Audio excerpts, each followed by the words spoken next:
PM Modi की मन की बात के 100वें एपिसोड के लिए बीजेपी ने आज बड़े पैमाने पर तैयारियां की हैं। बीजेपी ने कहा कि मन की बात का 100वां एपिसोड कई मायनों में ऐतिहासिक होगा। देश भर में करीब 4 लाख सेंटर में मन की बात का लाइव प्रसारण होगा।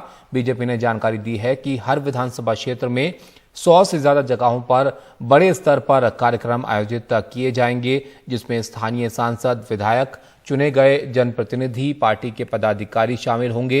बीजेपी अध्यक्ष जेपी नड्डा, गृहमंत्री अमित शाह भी मन की बात के 100वें एपिसोड पर होने जा रहे खास कार्यक्रमों में हिस्सा लेंगे। बीजेपी के मुताबिक दुनिया भर में प्रवासी भारतीय भी मन की बात के 100वें एपिसोड को सुनेंगे। हमारे सहयोगी अखिलेश जी हमारे साथ जुड़ गए हैं। इस पर ज्यादा जानकारी के लिए उनसे समझते हैं कि आज किस तरह से खास जो है ये कार्यक्रम रहने वाला है। अखिलेश जी, देश भर में करीब 4 लाख सेंटर में मन की बात का लाइव प्रसारण जो है वो आज होगा। 100वां एपिसोड है, किस तरह के ये खास कार्यक्रम रहेंगे आज? देखिए, बड़े पैमाने पर तैयारियां की गई है ताबिश इसके लिए, और हर विधानसभा क्षेत्र पर 100 से भी अधिक केंद्र ऐसे बनाए गए हैं जहां पर कि मन की बात का सीधा प्रसारण बीजेपी के जो स्थानीय विधायक हैं, सांसद हैं, अन्य जनप्रतिनिधि हैं, वो आम लोगों के साथ सुनेंगे। इसके साथ ही दिलचस्प बात यह भी कि सभी राजभवनों पर भी मन की बात के सीधे प्रसारण को सुनने की व्यवस्था की गई है। वहां पर यह कहा गया है कि जो राज्य के तमाम प्रतिष्ठित गणमान्य नागरिक हैं उन्हें इसमें आमंत्रित किया जाए और वो राजभवन में मौजूद रहकर मन की बात का सीधा प्रसारण सुने। सिर्फ देश में ही नहीं बल्कि विदेश में भी मन की बात की गूंज आज सुनाई देगी। संयुक्त राष्ट्र के मुख्यालय पर भी मन की बात का सीधा प्रसारण होगा। इसके साथ ही अन्य देशों में भी जहां भारतीय रहते हैं, भारतीय मूल के लोग रहते हैं, वहां पर वो अलग अलग अपने अपने कम्युनिटी सेंटर्स में मन की बात को सुनने का उन्होंने व्यवस्था की है। तो ये बीजेपी ने एक बड़े आयोजन का पूरी रूपरेखा तैयार की है। 4 लाख से भी अधिक केंद्रों में देश में इसको आज सुना जाना है और इसकी उत्सुकता के साथ प्रतीक्षा भी की जा रही है, क्योंकि कल ही पीएम नरेंद्र मोदी ने भी कहा था कि मन की बात का जो 100वां अंक होगा उसमें वो कई महत्वपूर्ण बातें देश की जनता के साथ साझा करेंगे। इस कार्यक्रम की रूपरेखा कुछ इस तरह से रही है कि जिसमें ऐसे मुद्दे जो कि महत्वपूर्ण होते हैं, जनता के हित के होते हैं, लेकिन मुख्य धारा में नहीं आ पाते हैं, पीएम मोदी की जो कोशिश होती है वो उन तमाम मुद्दों को चुनने की होती है। और महीने के आखिरी रविवार को जब ये मन की बात आता है तो इसमें उन तमाम मुद्दों का जिक्र होता है। ऐसे कई गुमनाम नायक समाज के जिनके बारे में कोई चर्चा नहीं करता, उनको भी मन की बात में जगह मिलती है। इसके साथ ही कई ऐसे भी मुद्दे पीएम मोदी ने इसमें उठाए हैं जनता से जुड़े हुए, जो कि बाद में या तो आंदोलन बन गए या फिर सरकार की नीति का हिस्सा बन गए। तो ये सारी बातें हैं जो मन की बात को एक खास कार्यक्रम बनाती है, और यही कारण है कि दुनिया में कोई ऐसा राष्ट्राध्यक्ष नहीं रहा है जिसके किसी इस तरह के कार्यक्रम के इतने ज्यादा लगातार नियमित तौर पर न सिर्फ प्रसारण होता आया है बल्कि बड़ी संख्या में श्रोता भी हैं। IIM रोहतक की जो एक स्टडी आई है उसमें ये बताया गया है कि करीब 26 करोड़ लोग ऐसे हैं जो नियमित तौर पर मन की बात को सुनते हैं। इसके साथ ही 100 करोड़ से भी लोग जो हैं वो इससे कभी न कभी जुड़े हैं। 96% भारतीय जो है वो मन की बात के कार्यक्रम के बारे में जानते हैं। तो इसका इतना जो फलक है वो इतना व्यापक है जिससे आप कल्पना कर सकते हैं कि कितने ज्यादा लोगों तक मन की बात पहुंचाए। अखिलेश जी, इतने बड़े स्तर पर जाहिर है कार्यक्रम भी देश में आयोजित किए जा रहे हैं, जहां पर जो स्थानीय नेता हैं, बीजेपी के बड़े सांसद, विधायक हैं, वो भी यहां पर जुड़ेंगे।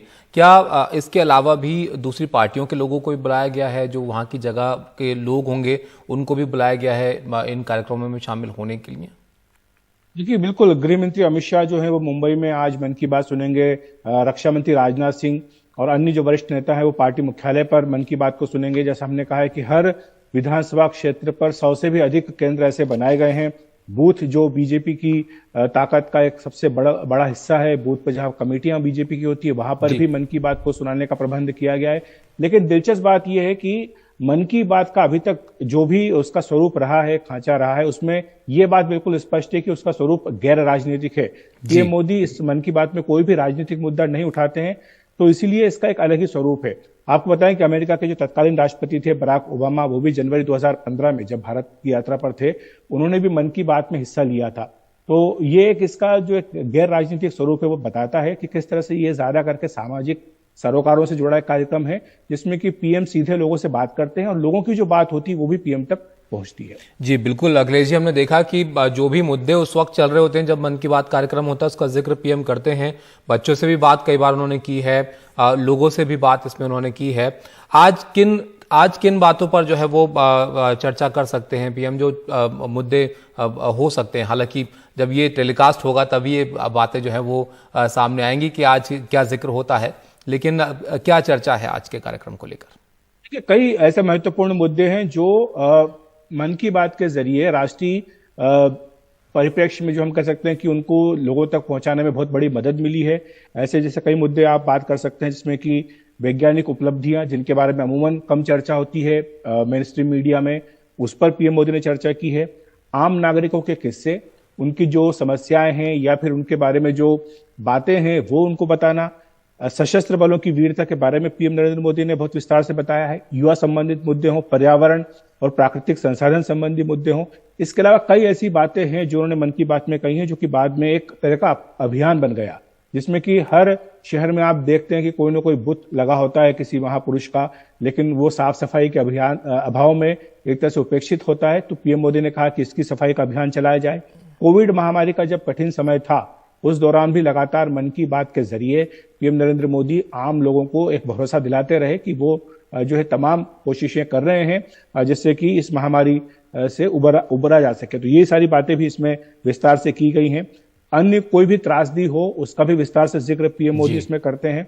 और साथ ही जो फिट इंडिया अभियान हो या हमारे ऐसे महानायक हो जिनको श्रद्धांजलि देना हो, जिनको याद करना हो, ये सारी बातें भी इस मन की बात में आती है। इस पर कई विस्तृत शोध भी किए गए हैं, जैसे कि आयुष मंत्रालय है, उसने शोध किया, उसने बताया कि किस तरह से मन की बात के जरिए कई तरह के एक ऐसे इनिशिएटिव लेने का अवसर मिला जो कि आम लोगों की बात जब पहुंची तो उसके बाद नीतियों को भी बनाने में आसानी हुई है। अगर हम स्वास्थ्य मंत्रालय की बात करें तो भी आपने देखा होगा कि मेडिकल डिवाइस की नई पॉलिसी आई है, तो वो भी एक तरह से इंस्पिरेशन मन की बात से ही आया है कि किस तरह से जो आम लोग हैं उनके लिए सस्ते दामों पर मेडिकल डिवाइसेस उपलब्ध होनी चाहिए। या फिर अंगदान को लेकर जो उन्होंने चर्चा की थी, उसको लेकर के भी बाद में फिर अब कई नियमों में परिवर्तन किया गया। तो ये वो सारी बातें हैं जो मन की बात को सीधे आम लोगों से कनेक्ट करती हैं।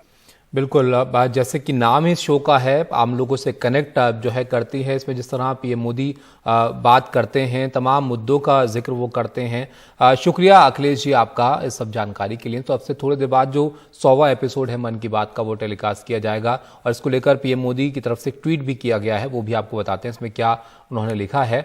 इसमें लिखा गया कि आज सुबह 11 बजे मन की बात का 100वां एपिसोड सुने। ये वास्तव में शानदार यात्रा रही है जिसमें हमने भारतीयों की सामूहिक भावना का जश्न मनाया है।